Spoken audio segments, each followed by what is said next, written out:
Thank you to our sponsor, EJ Cards, a small but motivated company specializing in cards. EJ Cards believe passionately in great bargains and excellent service, which is why they commit themselves to give you the best of both. If you're looking for something new, you're in the right place. EJ Cards strive to be industrious and innovative, offering customers something they want, putting their desires at the top of the priority list. Find EJ Cards at www.ejcards.com.au.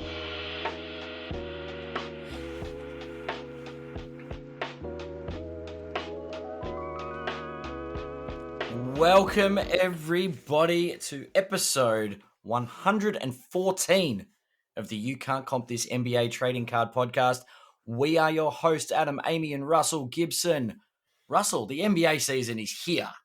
It is, and it's firing on all cylinders. I think that's the best way to describe it. It's been an exciting start to the year. That's good. I like it. People are competing. There's a tournament coming. They advertise the crap out of it. I have no idea what's going on. There's a tournament coming. That's all I know. That's about all. I'm up with that too, mate. Yep. But there'll be a tournament and a trophy for the tournament, and that's enough about that.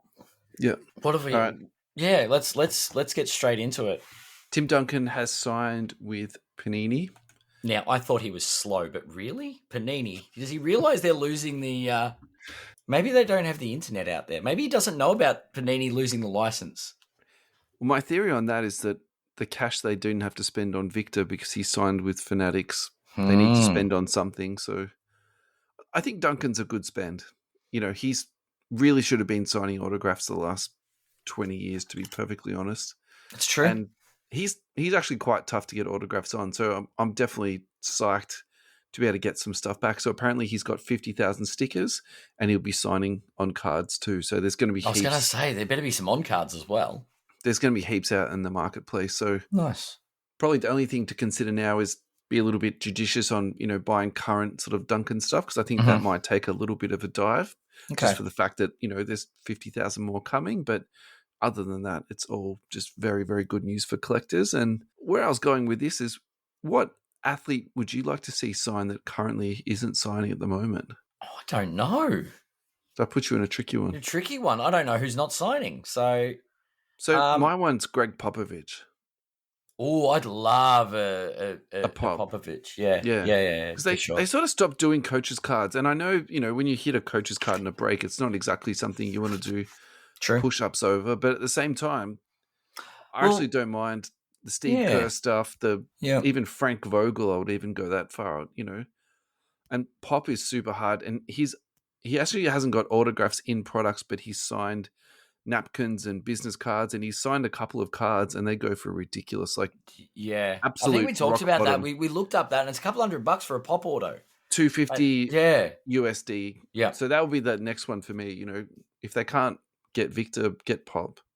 Okay. I was going to say, I think I might be right that he's not with Panini. Scottie Pippen is one I would want. But that's just because I'm a bit of a Pippen diehard. So Pip's back in the news, and he's doing some ads for Sportsbet and all the rest of it. He's pumping up the NBL. He's been signed on as a sort of a, what are they called? Advocate for the season. Yep. So he's going to be back in Australia, I believe, early in the new year as well with the NBL finals. So yeah, rumor has it there'll be some meet and greet and opportunities and things like that coming. Because he was with LaMarcus Aldridge, I think, at the opening round of the NBL. Yeah, awesome. Yeah. Anyway, segue wise, you talked about Tim Duncan. I'm gonna push this in a direction. Wembanyama, opening night, same stats as Timmy Duncan. Right. Coincidence? What's your 3 takeaways so far from Victor? That kid is going to snap in half at some point. He needs to be fed. He needs to put some bulk on. There's nothing of him. He is not afraid, and he is going to be very good. He needs to eat more. He's going to be good, and he's not afraid. So my 3 takeaways are he's super competitive, and I think that plays into what you're saying with he's not afraid. Yeah. The height of his release on the jump shot is just ridiculous. When people talk about Kareem's skyhook, how it's like the unblockable shot, Yep. I think this is almost the second closest or the next closest thing to that skyhook. Just his simple turnaround jump shot. It is absolutely ridiculous. And it's got to get itself a nickname by some, surely if it's that. It almost makes me feel that it adds an extra dimension to the court where, and I'd almost put that over to the way he defends too. Like some of the shots he's been blocking it, out of the shooter's hands, and he still, manages to get to it. It's crazy. Yeah. And then the third thing for me is just the way he scores. Catch and shoot on threes, pick and pop, dive to the thing on post ups. He's scoring off crossovers, and it's just, I don't know. It seems to me like he's really got the complete package in game 2. He's only had a couple of games and he's looking amazing. That said, that's the sample size of 2 plus some preseason stuff. So yeah, I don't know. I'm excited. I mean, look, don't get me wrong. I'm very excited. I said the kid's going to have a future if he stays healthy. It's the only worry. I worry about him and I worry about Chet. There is nothing of those two. It's super funny for me because I think I really enjoy prospecting, but then when you see someone like Victor, it's almost like, why do I even bother going through discount bins looking for people? Like, is this the one you should just be buying and it's done? Do you know what I mean? Like that's true. That's the other thought I've had about all this too. And look, my traditional thing to do would be completely avoid these prospects. Like I've got very, very little Zion. I've got very little Jar. And part of that is because I'm just like, not that it's too obvious, but it's also like very high risk just because of the price that goes along with it. True. So that's probably the other thing that I've been thinking about this year. Like, who should I be looking at instead of Victor? And I think Scoot looks really good. And this is probably the first segue out of a segue, but he looks really, really good. Scoot? Yeah. Yeah. Strong, athletic, really good basketball mind. Like, and I don't want to go too far with this, but the way he plays point guard and controls the court, I don't want to say Chris Paul, but maybe a step less than Chris Paul, maybe a better Drew Holiday or, something like this. It's, he's going to be super fun. So yeah. What's your favorite moment so far of the season or favorite player or who's caught your eye and you've sort of been said, okay, great, I need to check out some cards for this guy? All right. So there's one on my radar that I'm, I don't know, should I let the cat out of the bag? Nah, he's already been in the media. Detroit. First 3 games from, I'm just trying to bring up the stats, Jalen Duren. Yeah, sure. Talk to me about Duren. All right, let's see. Stats. And just by the way, before you even start, this is a tough sell for me to buy into Duren because he is 2 other players on the Pistons that I probably like more. So, but true. Convince me. All right. So first three games, 17 points, 14 points, 23 points. Where are we? So he's doubled his average already. Sure. Last season in his rookie year, he was 9.1 points per game, 9 rebounds and an assist. Yeah. First Still 3 games. Tidy. Yeah. Right. 18 points, averaging 15 rebounds and 4 assists. Yeah. This kid has taken a monumental step up. And I think some of those people on the Pistons that you're talking about are the ones that are helping him. Oh, for sure. You know what I mean? Like Cade looks amazing. I actually think this is a very exciting young core. Yeah. And Duren might be an interesting piece here. Yeah. That's my lukewarm take. No, I mean, look, I like the third game of the season, isn't it? So you do have to be a little bit lukewarm about this. But at the same time, I'm actually really glad that you spoke about the Pistons because for me, this is my last year's Thunder or my last year's Magic. Like, I think these guys are going to be super fun this year. Yep. And then it's going to be interesting, yeah. So my hot take on the Pistons is I think Cade Cunningham, come on, we've done this to death. You don't need me to do it. I've been going on about Cade the last, 5 months. So I'm feeling very fantastic and I'm feeling very, happy about, the Cade purchases that I bought. So like let's get that out of the way. Yeah. But then, so my Pistons take is this though, is Jaden Ivey the good Ja Morant? Because some people said he was sort of a second version of Ja Morant. Oh, yeah. Right? I know what you mean. So now that Ja Morant's going through all these problems and now there's sort of talk that he's not doing that well off the court, and mentally he's not holding up, and all this sort of thing. What's he going to look like when he comes back? And Steven Adams is injured, and he was sort of the thing that was holding that team together. Things aren't looking fantastic in Memphis. So do you then say, should I be buying Jaden Ivey if I really love Ja Morant? Like that's sort of my hot, ridiculous take. And it's probably not as bad as my Jordan Poole take from last week, considering how bad Poole's look so far. But, fair. I was honest about it. I said it was pretty right wing. Look. I think we can forget about the what's going on with Jordan Poole. We can forget about Washington. Really, I don't think they're going to be much to look at this season. But Cade Cunningham, as you're very right, well put. What he's at 22? He's averaging 22 points in his first 3 games and 8 assists. Yeah, like he's really getting his teammates involved. Yeah, the points I'm not so fussed about, but I think if he's an elite playmaker and he's got the body that he's got, and he can also get shots, when he wants to, kind of like what Chris Paul does, just takes over in the fourth quarter. Yep. I think that's super exciting for a team like the Pistons, because they can actually win some games, and they've already won a game this season, which doesn't seem like much, but then they had another game that was a close loss. So.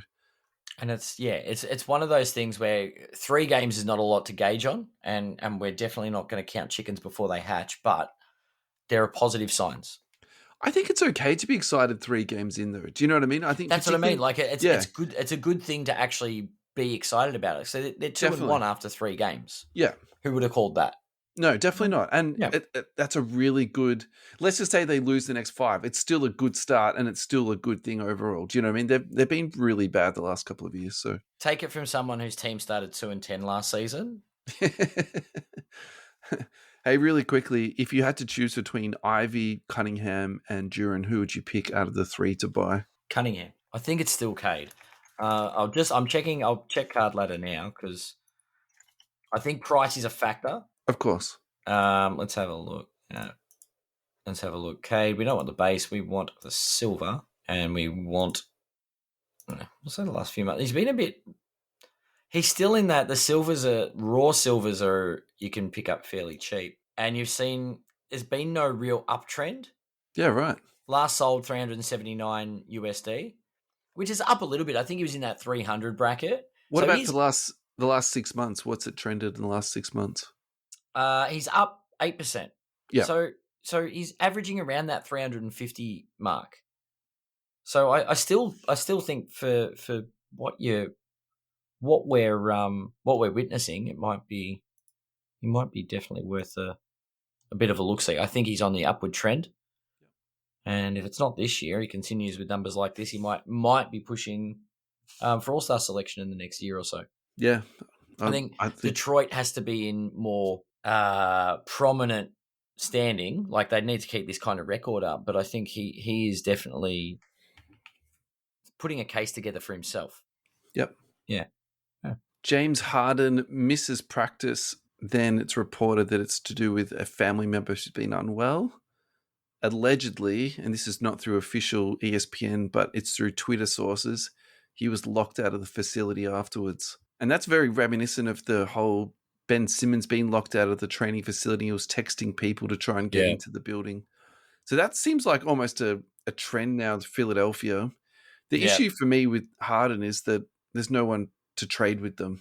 Literally, it's been talked about quite freely. There's no one that, wants this guy. So, look, for me, it's actually a little bit of a tragedy for Embiid, because I think that's, quite unfortunate for him. The winner out of this, though, is Tyrese Maxey. I think that's the big one we have to really talk about now, because Maxey's capitalizing, isn't he? Yeah. And I feel like last week when we spoke about Maxey, I was a little bit not really wanting to commit. I was sort of like, well, 200 is quite high.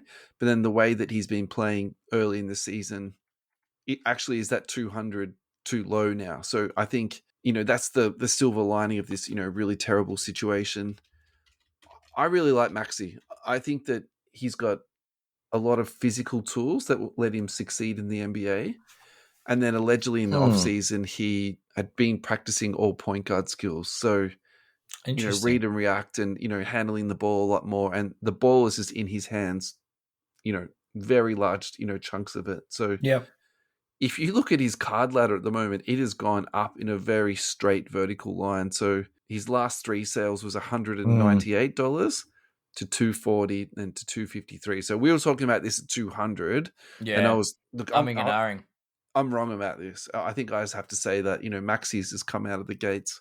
It's interesting firing. to me. I'm looking at, and look, it's a different price point, but the pop count here for Tyrese's silver is 327. Correct. Yeah. Right. The pop count on Cade is 174 from memory. I'm going back.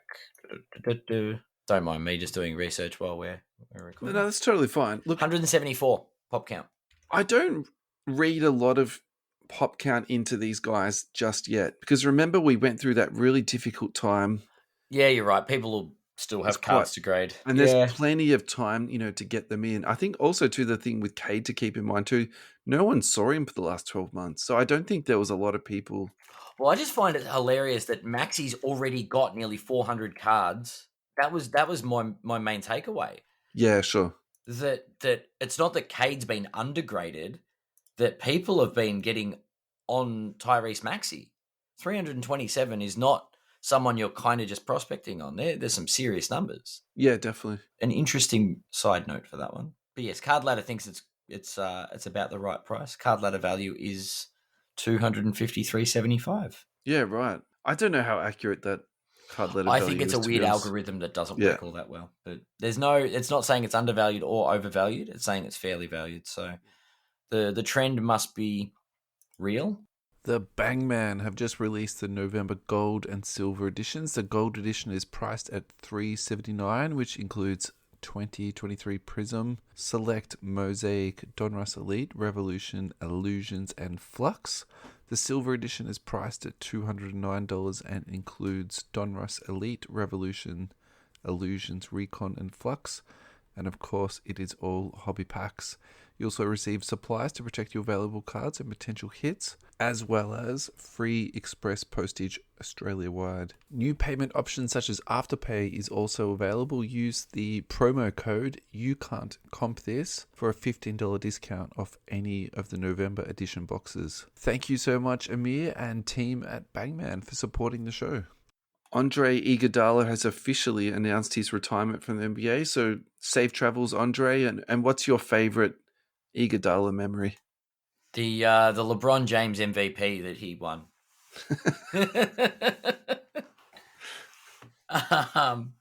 It's quite funny because we joke about that. Friends and I joke about this MVP award because it's like, hang on a second, LeBron was just the best player in that series. Why can't you just do the Jerry West thing and give it to LeBron? There's some super weird unspoken rules about the MVP, though. If you're in a losing team, you don't win it, even if you're the best player. But Jerry West won it as the best player on a losing team. But can you be an MVP of a losing team? That doesn't actually make sense. MVP. Yeah, it's fair. It's fair. I get it. I get the logic and the rationale behind it. I just find it funny because they were like, "Who do we give it to on the Warriors? Clearly, LeBron James is the MVP. Let's give it to the guy who guarded LeBron." Can I just talk about the elephant in the room though? Couldn't they have just given it to Steph that year? They could have. Iguodala played well, but it's like he was the MVP though. You think about why he's so valuable. If he hadn't had done the job he did on LeBron, yeah, sure, the Cavs win that. But Ben Wallace didn't get MVP in the finals, did he? Yeah, you know what I mean? I know. Anyway, you know who won the other year when LeBron was defeated, right? Who? Kawhi. For doing what? Guarding LeBron James. I mean, Kawhi did a bit on the other and probably a bit more than Iggy did. His Spurs Finals MVP was a defensive workshop on masterpiece. Yeah, interesting though. Yes, but all the best, Andre Iguodala. Yeah, I think he's the what would you call him? Call him the pioneer of the veteran accepting their role off the bench. That would be my most notable thing about Iguodala. Okay. Is when he joined that Warriors team, Steve Kerr had to talk to him and said, "Look, we need you to come off the bench." And he didn't have a sook about it. He accepted he was at that point of his career and that was the role he needed to play. So Yep. Yeah. Very, very honourable. And yeah. Now does it make LeBron the oldest player in the league? Oh, by far. A long way. Yep. It's not even close. Yep. Sunday, 19th of November at the Melbourne Pavilion, the Hobby Hangout Trading Card Show. Get your tickets. There's a thing on the 19th of November. At thehobbyhangout.com.au. We'll be there doing a podcast. Darcy from Palms Off Gaming, Dom and Source will be there. Omar from One of One Memorabilia. And that is the end of tonight's ad. We only have about 5 minutes left, ad. So let's try and get through one or two quick things in the run sheet. All right. I'll go back to the run sheet. Let's see. Iguodala and that. We're good. All right. What would you like? You can. Wade Anthony sent us in a question. What would you class the higher end out of Mosaic Hobby or Mosaic Fast Break? So I think for me, actually, this is really straightforward. It's people collect Hobby more. Yeah. Isn't Hobby normally the higher end product? Fast Break is basically about half the price of what you would pay for a Hobby. The prices do change from sort of product to product, but very much in particular with Prism Fast Break. In saying that, the Fast Break cards have some very nice ones. The rookie variants, I love those. The pop counts on that are always low. Mm-hmm. And then you also get all your numbered stuff too. But look, there was for a while, I was actually buying up Fast Break stuff thinking that, this equation is going to flip around and, people are going to catch up to it. But despite the pop counts being lower, despite even if you find them more aesthetically pleasing, the Silver Prism is still king. And look, you can get those out of Fast Breaks, but that's more of a hobby or even a retail, pull really. Yep. What would you consider the difference or variance in price between PSA 9 and a PSA 10? So at the moment, that's a research thing, isn't it? Yeah. So at the moment, you can almost expect at least double the price from PSA 9 to 10 and sometimes triple the price. Now, PSA 8, this one's really easy. PSA 8 is basically raw. So PSA 9, you might get a little bit more than raw, maybe say $30. You might cover your grading fee and that's about it. But at the moment, there is quite a large difference in price between a 9 and a 10. Yep. Yeah. Wade hit a number to 10 Mosaic Fast Break and he's very keen to get it off to grading and he's hoping to get that back as a 10. So we'll put some of the pictures up on the socials for that. So Wade, thank you so much for the beautiful question, mate. That was fun. Yeah, that was awesome. Got any other? Actually, I want to plug our own stuff. So I was waiting to go. Can we do our next episode? It's going to be fun. Absolutely. Yeah. So what we want to try and do is do a segment in next week's episode called Card Advice. And if you're a Ryan Russillo fan, he does this thing called Life Advice. So basically, you send us in the questions, and then you can make it as ridiculous or as serious as you want it to be, and then we'll answer it appropriately. I hope we get the tone of the questions right, though. Appropriately. Oh, this is going to be great. Now, there's 2 prizes up for grabs. There is a women's AFL box and a Pokemon 151, courtesy of our friends EJ Cards. And you can choose between each ever box it is, and I'll get that posted out to you, Australia Post Express. So we've got a few questions down already. You can leave your questions on Facebook, Instagram, or Twitter. Yep. Yeah. That's about it. And that's pretty much it. Yep. Yeah. Other news. Giannis got an extension. So for me, this is huge. Is it? I think... Yeah, it is. I think this is, for me, this is very important because the implication was that if the Bucks didn't put a better core around him, he would leave. And then it's just the same old teams putting their hands up. Miami Heat becomes a threat. The Los Angeles Lakers become a threat. The Clippers have, really established themselves now, I think, somewhere to go. I think they've really changed their culture around. I find that tedious. I find that boring.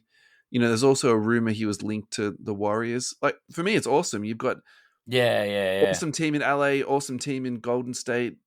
You've got this juggernaut now, I think, in Boston, like being realistic. And now you've got this, genuine title threat with the Bucks now with Damian Lillard going there. So I love this, so much. Doesn't seem a lot of money though, does it? 3 years, $186 million after what Jaylen Brown got paid. That's kind of what, but it was a 5-year. What was Jaylen Brown's year? It was a 5-year deal. It's the same type of money. I think Giannis it's the is same. getting, That's what I mean. Giannis is probably getting more. It's only a 3-year deal. I think he's actually getting a little bit less. He's actually consistently taken slightly unders in almost every contract he signed with the Bucks, just to make sure. I think even at $2 or $3 million a year, the amount of luxury tax relief that the team gets, the expectation is they'll pick up somebody else. That's the James Harden contract from last year when they got PJ Tucker, True. So last question for the night. Adam, what is your takeaway from the NBA season that you'd like to chat about? There's going to be more to the season than meets the eye. Unfortunately, I think the Memphis Grizzlies could be in a lot of trouble. Yeah. It's my early... Which is a shame. They seem like they've got a good team, right? Yeah. Yeah. Like Adams being wrapped up, I think there's going to be a struggle. Yeah, maybe the Atlanta Hawks aren't as switched on as I thought they were. What else have I seen? Denver's really good, in case anybody was wondering. Nikola Jokic is good at basketball. Yeah. My final thought is a question for you. Pick the player.